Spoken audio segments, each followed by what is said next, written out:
They were just hanging out in your child's room with the door closed, in the bed, half dressed. This tape that's being shopped around, a Diddy and another male, they say the other male is an A-list celebrity. And there's a few I can come up with. Will Smith. Jada Pinkett Smith's public unraveling didn't happen overnight, and it didn't come out of nowhere. It was the result of years of mounting pressure, unresolved accusations, and long-standing connections that many people either ignored or dismissed until federal attention forced those old moments back into the spotlight. For a long time, these stories lived on the margins, whispers in industry circles, half-told anecdotes, uncomfortable interviews that people laughed off or chose not to examine too closely. But as Sean Diddy Combs began facing serious legal pressure and longtime insiders like Gene Deal started speaking more openly, the past stopped staying buried. The streets have been buzzing non-stop, especially as new names get pulled into conversations that once centered only on Diddy. According to multiple online commentators and industry figures, Jada Pinkett Smith's name has resurfaced repeatedly, not just because of her proximity to Diddy. At a birthday party that I think either Matt Damon was giving for Ben Affleck, it was just a little gathering. It was at the Four Seasons. Will Smith and his sister and her husband, we were all sitting on this side of the room. Matt Damon, Ben Affleck, Jennifer Lopez, Puff, Will Smith, and Jada, and it was sitting on the other side of the room. So I know Puff so well that he stood up. When he stood up, he walked and did his arm some kind of way, like, and then he went like this, like that. I went over towards him. I know to go over there towards him. So I go towards him, and he said to me, he said, "Yo, I think Will and Jada is trying to scoop up Jennifer. I want you to stay close, because I'm going to snuff him."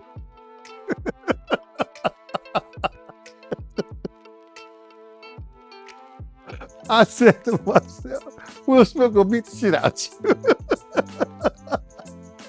Now, Puff could scrap now, but I don't think he could beat Will Smith. You know what I'm saying? But he could scrap. You know what I'm saying? So then he said that shit. So I didn't go back over there where Will Smith's sister and her husband was. I stayed about, if he snuffed Will, I could move slow enough that Will could probably get 2 or 3 punches back in. Yeah, but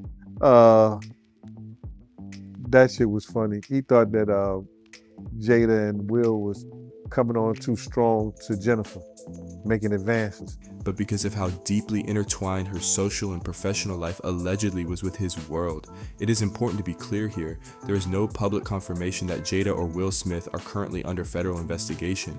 However, allegations circulating online claim that law enforcement has been examining past connections involving the Smiths and Diddy's alleged criminal network, including claims tied to abuse involving individuals like Braysher Gray, Jaden Smith, and even Jennifer Lopez. These claims remain unproven, but their persistence has fueled intense speculation. The Jennifer Lopez story is often cited as one of the earliest moments that hinted at deeper tensions. According to Gene Deal, who has repeatedly spoken about his time close to Diddy, there was an incident during a private birthday gathering that left Diddy visibly uneasy. The event allegedly took place at a small, intimate celebration at the Four Seasons, reportedly for either Matt Damon or Ben Affleck. The room was split, with Will Smith, his sister, and her husband seated on one side, while Diddy, Jennifer Lopez, Ben Affleck, Matt Damon, and Jada Pinkett Smith sat on the other. Deal claims that Diddy suddenly stood up, made a distinct gesture, and subtly signaled him to come closer. And so according to Deal, Diddy whispered that he believed Will and Jada were coming on too strong toward Jennifer Lopez and told him to stay close because he feared things could escalate physically. Deal later laughed about the situation, saying Diddy could fight, but likely wouldn't stand a chance against Will Smith. Still, the moment lingered as something more than just jealousy. It added fuel to ongoing conversations about the Smiths' unconventional marriage and how they navigated boundaries with others. Over time, Jada herself confirmed that her relationship with Will was far from traditional. In her memoir, she revealed that they had quietly separated in 2016, long before the public had any idea there were cracks in their marriage. She described it as a divorce without paperwork, a separation in every sense except the legal one. Will later echoed this sentiment, explaining that neither of them believed it was their responsibility to make the other happy. There's so many surprising things in the book, but the thing that surprised me the most, that I actually had to reread it because I said, is this true? Right. Was that in 2016, you and Will decided that you were going to live completely separate lives. Yes. It was not a divorce on paper, Right. but it was a divorce. So from the year 2016, which is 7 years ago now, Yes. y'all have been apart. Yeah. Each person was responsible for their own fulfillment, and they agreed to remain together while exploring that philosophy, regardless of how uncomfortable it became. That openness led to years of speculation. Will admitted in interviews connected to his memoir and his GQ cover story that both he and Jada had pursued other relationships at different times. The public already knew about Jada's relationship with singer August Alsina, which she openly discussed on Red Table Talk in 2020. The infamous entanglement moment became a cultural flashpoint, reshaping how people viewed their marriage and turning deeply personal struggles into viral soundbites. As more details surfaced and some critics began pushing far more extreme theories, online commentators and controversial figures Situation that I considered private. You just feel like it ain't really nobody's business, yeah. But now Black Twitter has claimed it as their business. You and I were going through a very difficult time. Yeah. And we decided. I was done with your ass. Kicked me to I the was curb. done with you. Yeah. Marriages have that, though. Marriages have that. Yeah, we broke up. And then what did you do, Jada? Well, I think from there, as time went on, I got into a different kind of entanglement. An entanglement? Yes. Yes. A relationship? Yes, it was a relationship. Absolutely. alleged that the Smiths lived a deviant lifestyle, claiming without proof that they participated in so-called freak-offs, exploited young men, and caused emotional and physical harm. These claims remain allegations and have not been substantiated, but they persist in online spaces that thrive on speculation and conspiracy. Red Table Talk itself became a focal point for controversy, particularly when discussions involving Jaden Smith aired. Jada revealed that she had introduced Jaden to alternative mental health treatments while managing her own depression. Jaden later explained that his curiosity led him to research plant-based therapies, including psychedelics, which some believe can aid emotional healing when guided by professionals. Critics quickly seized on this, accusing Jada of exposing her son to substances at a young age, while supporters argued she was sharing a personal journey toward healing. Introduced to plant medicine 10 years ago to deal with my depression, and it knocked it out. Something Jada says she can speak to from personal experience. What it does, unlike just going to therapy and putting people on Prozac, right? Which I did that too. Which that is not successful for so many people. And that's the thing. So for me, I had struggled with depression for so long.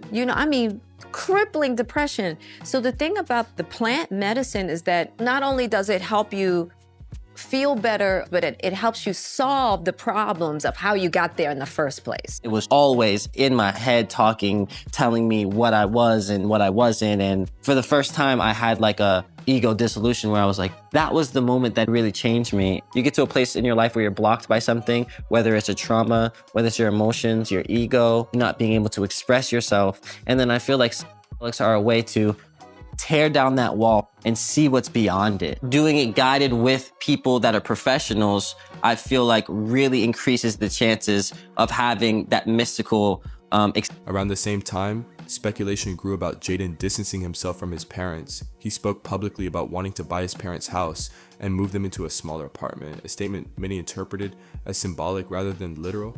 Others, including outspoken critics like Jaguar Wright, allege that Jaden's desire for independence stemmed from deeply troubling behavior inside the Smith household. These claims remain unproven and controversial, but they intensify scrutiny around the family dynamic. Former associate... What are you saving for? I'm gonna buy my parents' house. You're gonna buy your parents' house from them? From them, yes. Okay. Will they then stay there with you? No, I'm going to give them a little apartment.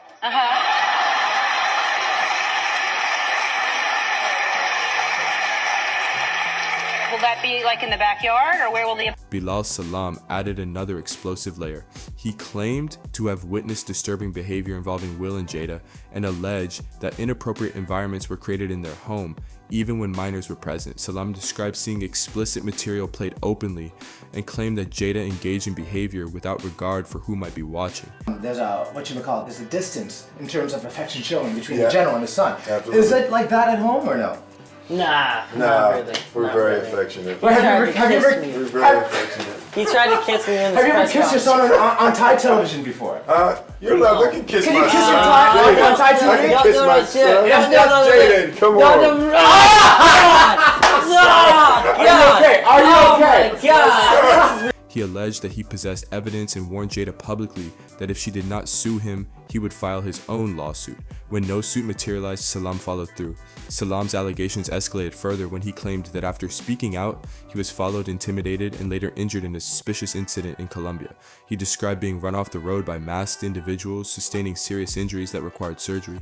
These claims have not been independently verified, but they have circulated widely online, especially as Diddy's legal troubles intensified. As Diddy now sits behind bars facing severe charges, attention has shifted toward everyone who remained close to him for decades. According to Gene Deal, the reason Jada Pinkett Smith's name keeps resurfacing is her long-standing proximity to Diddy and the possibility, again unproven, that tapes from Diddy's alleged freak-offs could include other high-profile figures. Deal speculated publicly that one such tape reportedly involved Diddy and another A-list celebrity, possibly someone more famous than Diddy himself. He mentioned names like Will Smith and Nick Cannon as examples of celebrities whose status surpassed Diddy's, while also suggesting that white A-list actors connected to Diddy's social circle could be involved.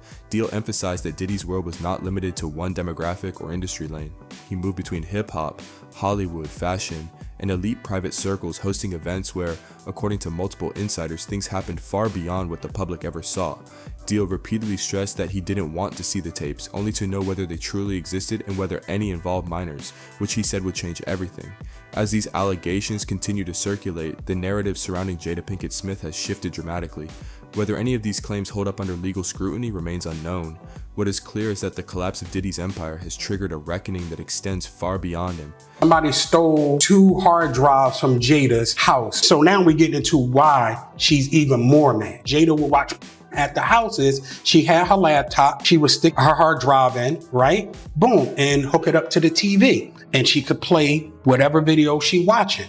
So I'm seeing videos of her and Will and a bunch of some celebrities, everything. Because remember, the last interview I told you, if you don't sue me, I'm gonna let people know who you've been hitting with them dildos. And I said, if you don't sue, I'm going to sue. So I told you, being Muslim, whatever I say I'm going to do, that's what I'm going to do. Period. And I gotta have evidence. So she's sitting down here watching, playing with herself, high as a kite, right? Not caring who's in the house, whether kids watching, nothing. She's in her own world.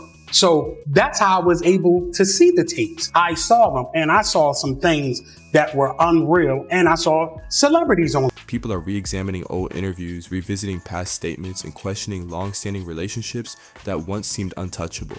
In this environment, silence no longer feels neutral. Every past connection, every shared event, every unexplained incident becomes part of a broader story people are now desperate to understand. Whether that story ultimately proves to be grounded in fact or inflated by speculation is something only evidence and time will reveal. What keeps making this situation even darker is the growing realization that Diddy's influence never stopped at hip-hop. Music was only the surface. Beneath that, his reach extended deep into elite Hollywood spaces where access, power, and silence mattered more than talent or accountability. Those circles weren't loud, they weren't public. They didn't operate on red carpets or award stages. They existed behind closed doors in private homes, luxury hotels, invitation-only gatherings, and industry events where the same faces appeared again and again, protected by reputation and money. That's why the speculation around the alleged tape became so uncomfortable so fast. When people began asking whether the person involved might have been white, it wasn't random internet chaos. It followed a certain internal logic, power, hierarchy, proximity, The idea that if someone was more protected than Diddy, more insulated from consequences, then their identity wouldn't fit the usual narrative people expect when scandals surface. If the individual allegedly caught on tape was bigger than Diddy, more powerful than him in terms of public image and institutional protection, then the pool of possibilities shrinks dramatically, even more so if that person wasn't one of the usual names that get floated whenever Hollywood rumors circulate. And then there's the detail that refuses to disappear no matter how many times it's dismissed. The person was said to be young, not just famous, young and A-list. She described it as almost mechanical, like watching someone receive a silent command. She compared it to a Manchurian candidate. Can we get a moment?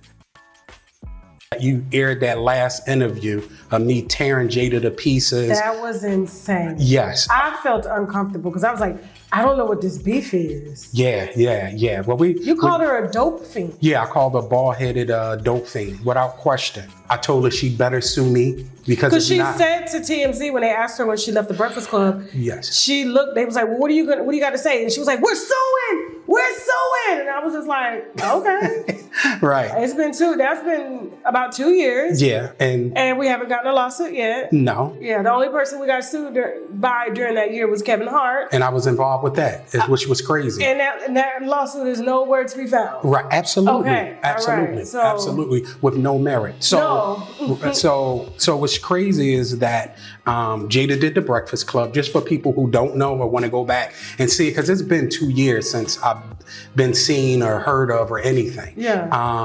Jada responded to your first global, the first global interview that I did with you. That was a global interview. Yes, it went all over the world. It was in Arabic. I saw it. Yeah, it's India, everywhere. So I talked for 2 hours. Okay. And I said some pretty, what some people may think to be outrageous things, but I knew them to be true and had the evidence to be, to show that it was true. So from that, that's when Jada responded out of anger, not out of knowledge, wisdom, and understanding. Because for her to be a global iconic superstar, you rushed to the Breakfast Club to say, number one, that I extorted you. There was a money shakedown. You said you didn't have all the facts. So that puts you in legal jeopardy right now. You said all the facts will come out. None of the facts came out, right? So now you, Will, and yourself are in legal jeopardy. Her lawyer sends me a cease and desist letter, which I had to report him to the bar. Not to imply literal mind control, but to suggest long-term psychological conditioning. Her argument wasn't about one outburst, it was about years of subtle pressure, public humiliation, emotional manipulation, and internalized obligation finally surfacing on a global stage. Jaguar pushed back hard against the narrative that Will was simply defending his woman. In her view, that framing was comforting because it made the marriage appear traditional and noble. It allowed audiences to project familiar values onto a relationship that had already been publicly revealed as unconventional and deeply strained. Long before the August Alsina situation came out, Jaguar argued, the marriage had been operating under rules that didn't resemble what the public believed, and that's where the conversation keeps looping back. Elite circles, different rules, different boundaries. According to Jaguar, these were spaces where powerful men were protected, where influential women moved freely, and where lines that would alarm most parents were blurred, rationalized, or erased entirely. One of the most disturbing examples she raised involved an image that circulated online years ago. A 13-year-old girl in a bed with a 22-year-old man. When people tried to minimize the situation by saying they were just hanging out, Jaguar dismantled that explanation piece by piece. She asked the questions plainly without theatrics. 13 and 22, appropriate or inappropriate, alone together, appropriate or inappropriate, in a child's bedroom, appropriate or inappropriate, door closed, so in bed. At every step, the answer was the same, inappropriate. Jaguar's argument wasn't subtle. She insisted that if this scenario involved anyone else's child, any family without fame or protection, the response would be immediate and severe. Parents wouldn't debate context, they wouldn't soften language, they wouldn't accept explanations about innocence or misunderstanding, they would recognize the imbalance and act. She went further, describing the imagery in terms of reality rather than excuses. A grown man legally able to drink, to move freely through adult spaces, sharing private time in a setting reserved for a child, framed publicly as harmless, normalized through celebrity status, protected by silence. To Jaguar, that image wasn't an isolated mistake. It was a symptom. After that, there was, they reached out to me through many people, one being Charles Austin, aka Charlie Mack, the federal informant. and he reached out to me through a friend, right? One of my best friends. Charlie Mack, are you one? Is that the one that I believe, and I want to say allegedly, okay? Everything's alleged, even my name's alleged. It was alleged that he had touched Jaden, Will Smith's Charlie Mack, his best friend? Yeah, that's been alleged, yes. Yes, that has been alleged, that he's I can't say that word on here. PDF file, let's say this. Okay, and that's Right. the reason why Jaden wanted to be emancipated, allegedly from his... A sign of how distorted certain elite environments had become, where shock value replaced boundaries, where children were raised around adults who no longer recognized limits because power insulated them from consequence. She argued that when people rush to defend moments like that, they miss the larger pattern, the same pattern that keeps resurfacing in conversations about Diddy, about Hollywood, about the music industry, and about families who lived at the center of it all for decades. A pattern where proximity to power blurred morality, where silence was rewarded, where speaking out carried consequences, and that's why these old clips, these old interviews, and these uncomfortable questions are resurfacing now. Not because they're new, not because people suddenly care, but because the protection that once kept them buried is weakening. Investigations elsewhere have forced people to re-examine what they once ignored, and once those cracks appear, that would drive me around. You know, in Colombia, everything's cheap, so he'd drive me around, run errands, do everything that I need to do. Kind of like an assistant, right? So we're pulling up to my apartment in Colombia. And when I pull up to my apartment in Colombia, there are a bunch of guys with two guys with black pants and white shirt, Scientologist outfits, right? Not saying they're Scientologists, who knows, right? And then there was another guy who I found out to be a private investigator, and they were by my house. So I told him to drive past, right? So he drove past, he parked. And I'm like, damn, why are they in front of my house? But the crazy thing before that, somebody sent a picture of the front of my door in my apartment and texted to me from a number, right? With nothing. So I put two to two together. I'm like, damn, they might be out to get me, right?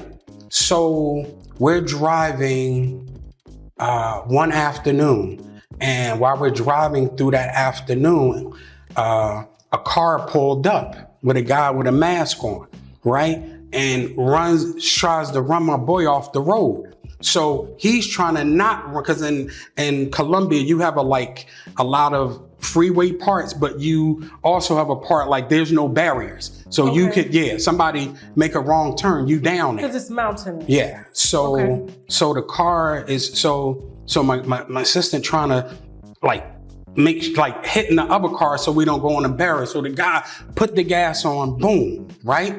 One of the people that I saw, even with the mask, I'm able to see it was one of the people that was at my apartment.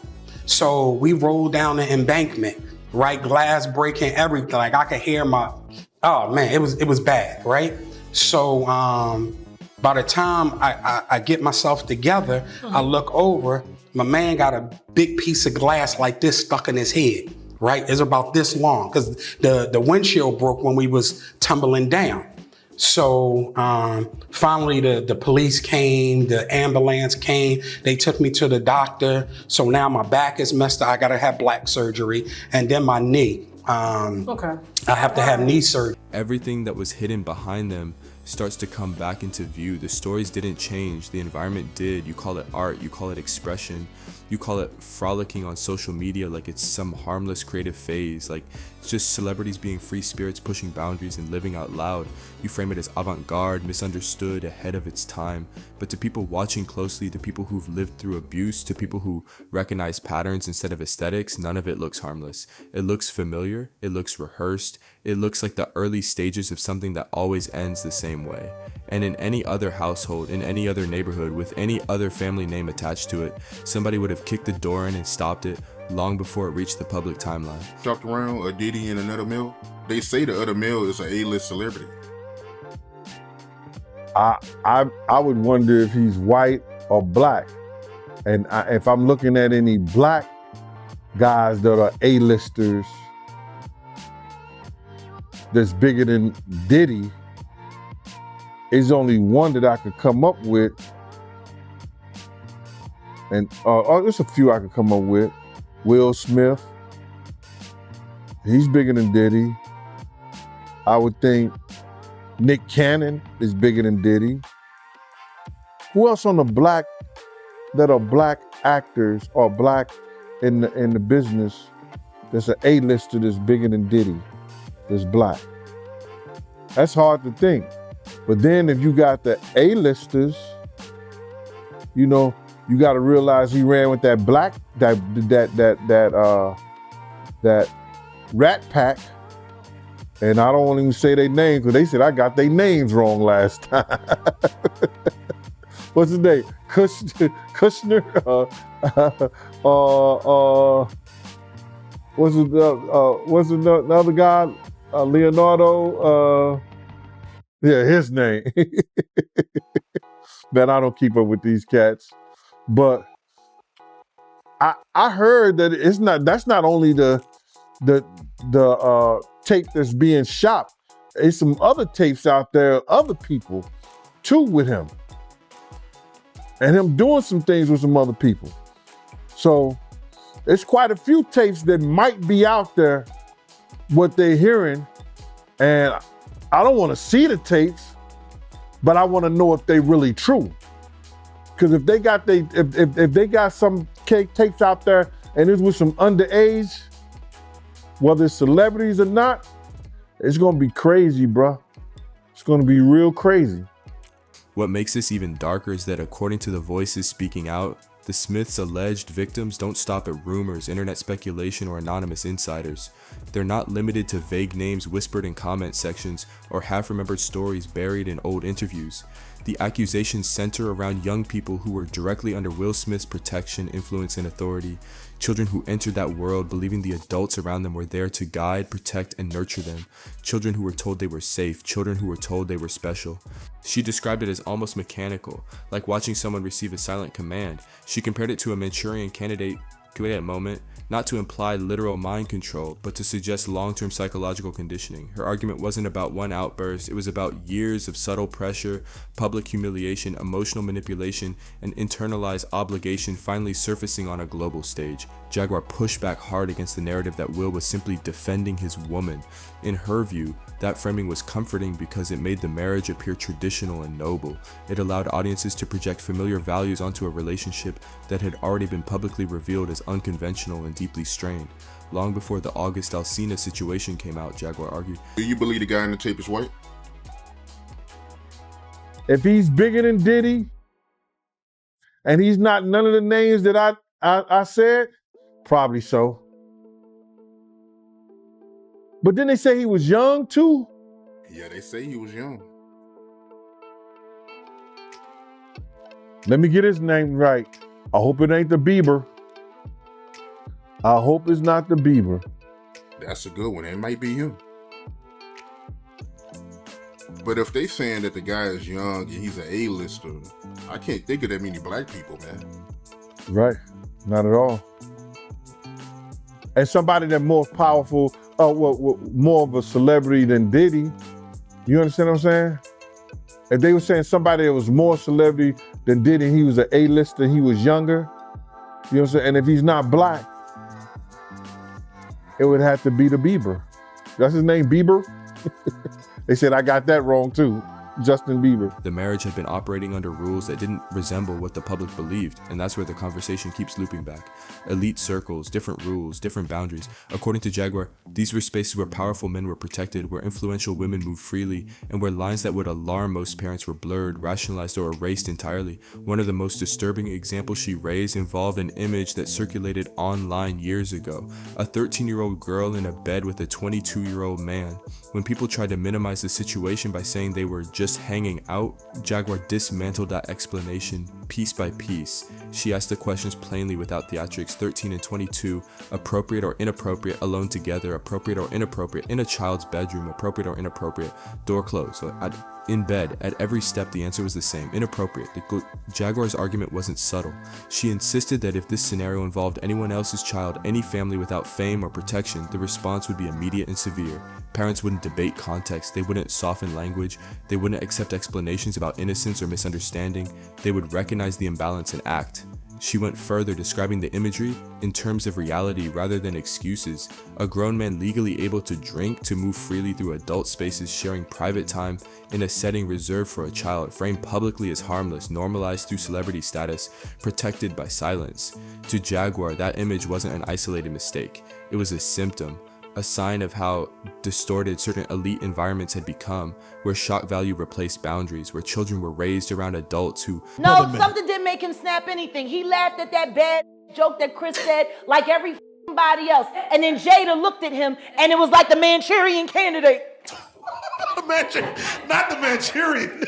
Not the Manchurian. God damn it.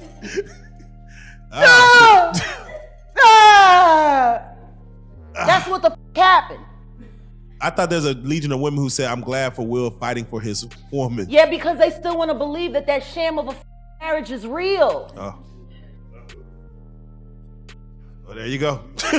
He ain't never gonna be Tupac, and she proved it when she August. No longer recognized limits because power insulated them from consequence.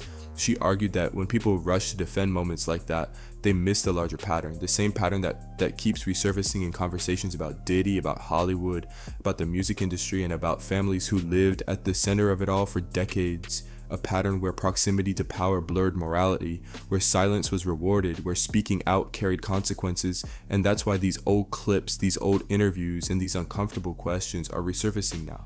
Not because they're new, not because people suddenly care, but because the protection that once kept them buried is weakening.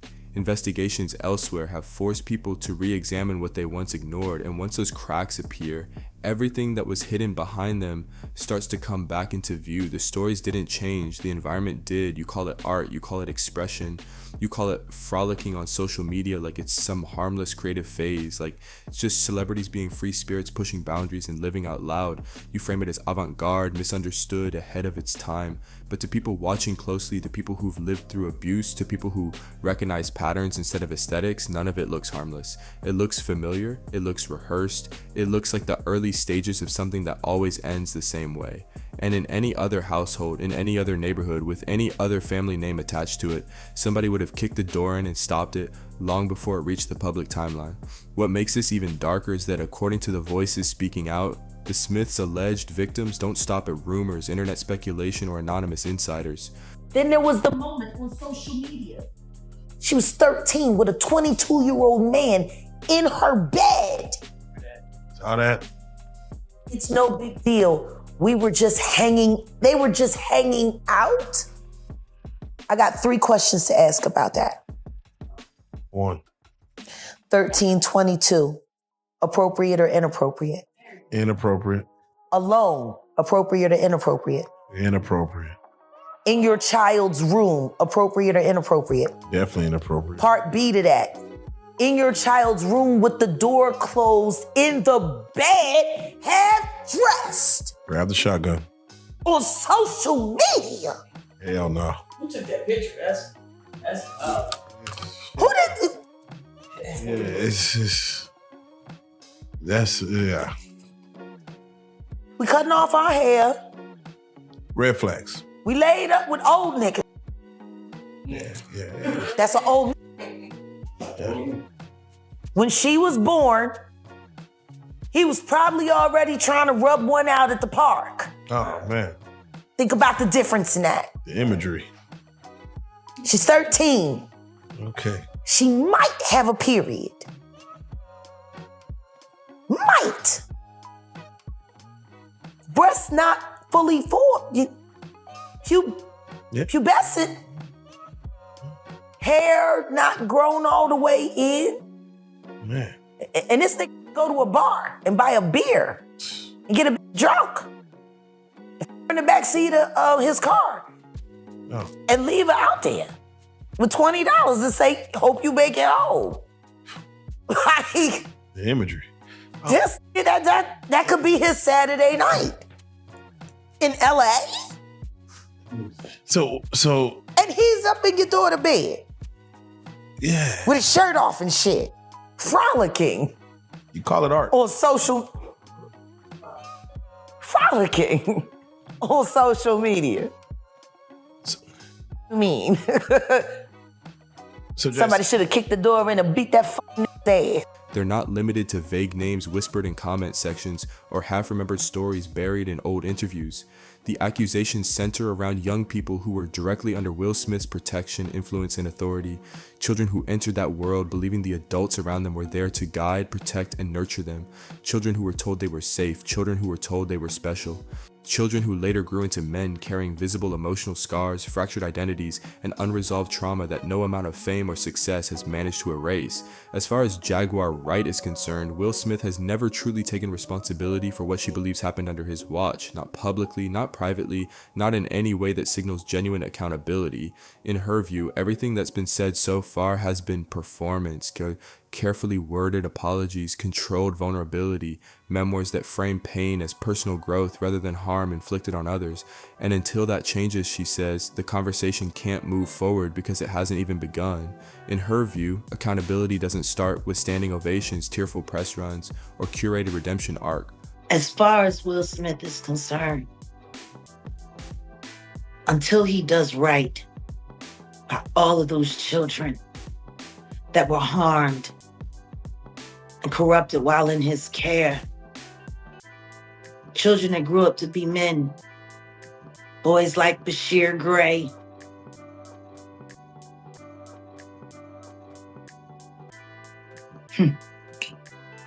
August Alsina,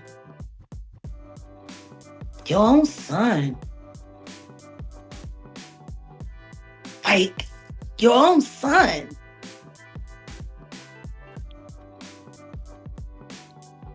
Do people forget about that voice clip that I played from Brother Belial? Hey. Has anybody seen Belial? Come on. I asked him, didn't I ask for him last year? Come on. Where's Belial? Is he missing with Cuba? Have they all moved to Bali with Russell Simmons and Kevin Love?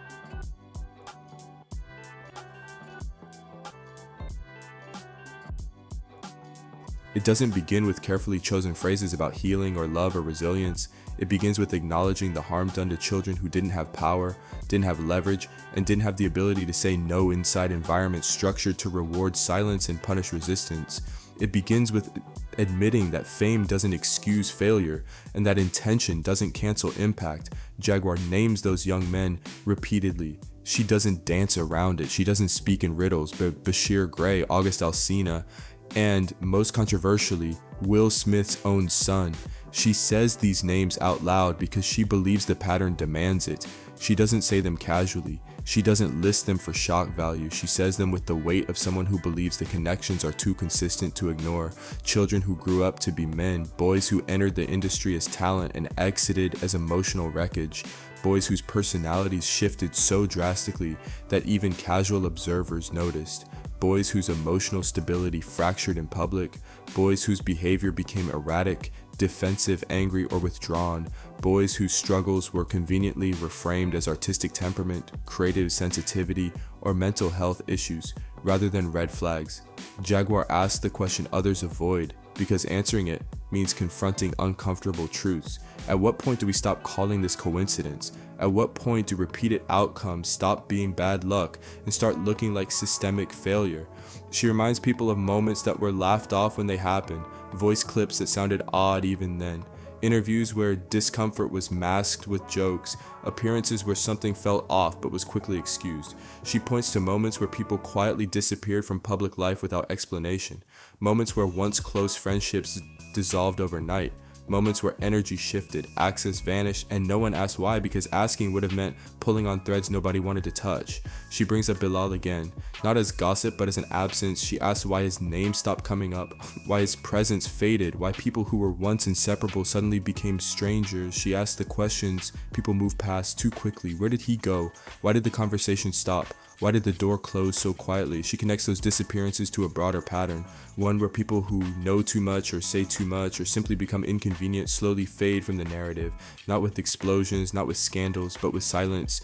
Opportunities dry up. Invitations stop coming, calls go unanswered, and eventually the absence itself becomes normalized. Then Jaguar turns her focus away from speculation and toward behavior. Not rumors, not theories, behavior. She points out how certain young men connected to Will Smith displayed dramatic personality changes over time. The thing that bothers me most about Bashir Gray, I actually think he's doing all of this so they'll take him back in the club. And they're not. They're gonna keep gaslighting you and playing with you, promising you one thing or another. Not now, not now. Just next year's gonna be your time. You know, you need to get yourself out there. You need to. Jack, I have a question. So we speak about, you know, you dealing with the What happened to Illuminati Bashir and having Gray? tides and things Should like have that all and of denouncing America it. Can you tell me outrage? one They of the watched things that kid that they become a that they star. promised you? That And would now happen. they're watching him become a fallen one, like a comet speeding. How long before he decides it's time to cash out now? How long? Because the one thing I will say is this. Anything happens to that young man, it better not nobody say a word to me. For years, I've been yelling.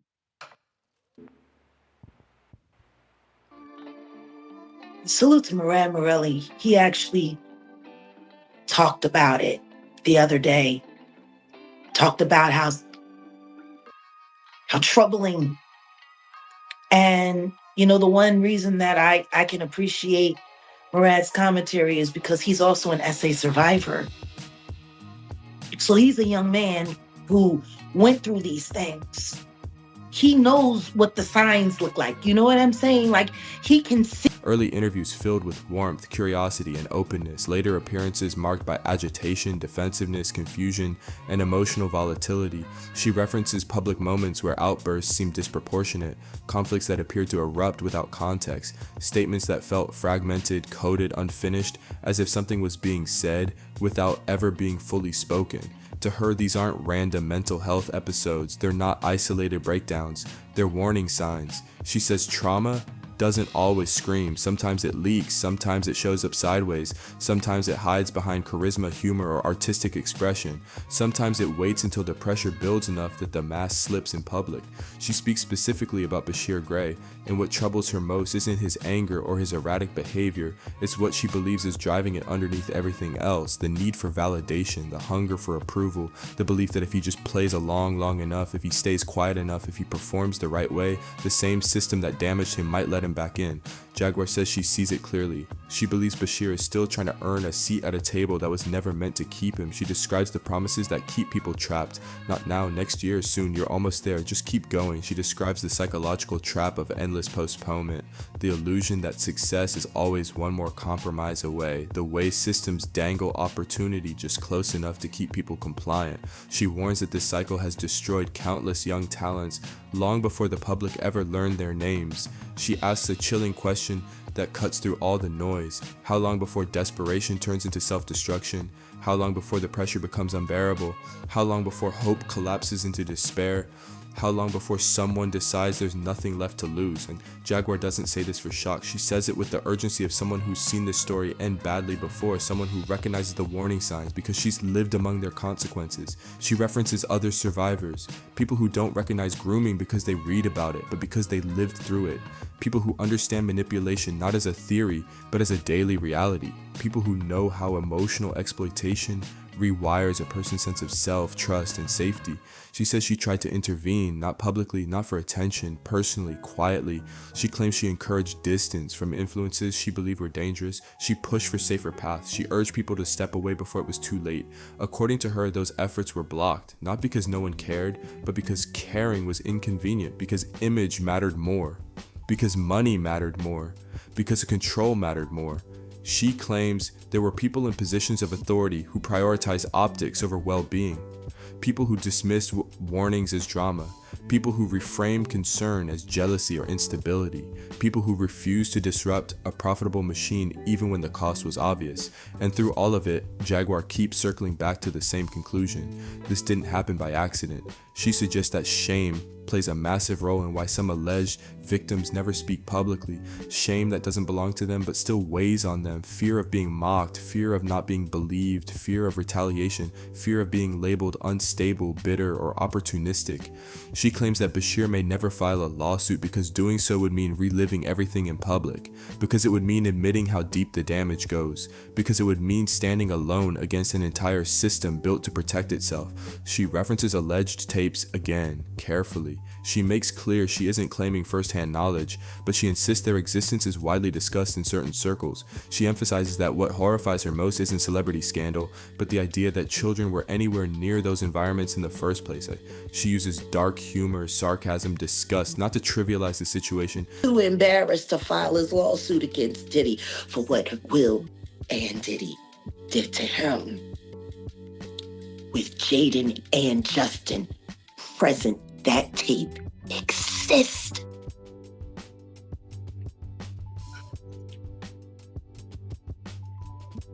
Okay. I really hope none of that baby oil was used on those kids. That would just be in bad taste. Baby oil on babies. You can't say that the flavor camp was sponsored by Johnson & Johnson. You just come on. Come on. Starting to sound that way, ain't it? No.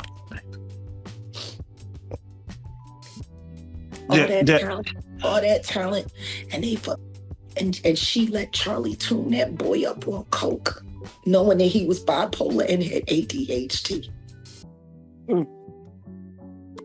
What kind of mother would do that to her son? Turn him into a so you could pretend to be something more than what you are, which is nothing more than a Philly whore. You're a whore. You're a bigger whore than they're making your son out to be, that's for sure. Because he didn't have no choice. You was down by all.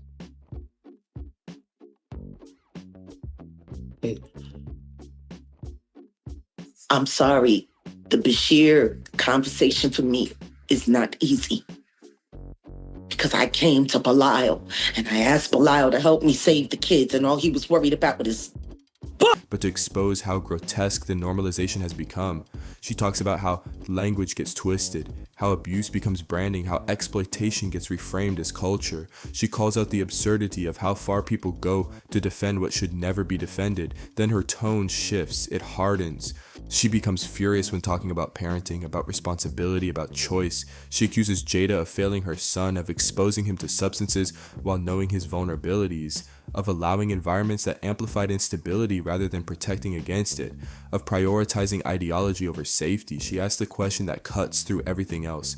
What kind of mother does that? She argues that children raised in those households didn't have real choices, that consent doesn't exist when adults control access, money, fame, and survival, that pretending otherwise is dishonest. She says Will and Jada had power, they had money, they had status, they had resources, and with that came responsibility. She claims that instead of shielding children from harm, they normalized it. Instead of setting boundaries, they blurred them. Instead of pulling kids away from predators, they invited predators closer.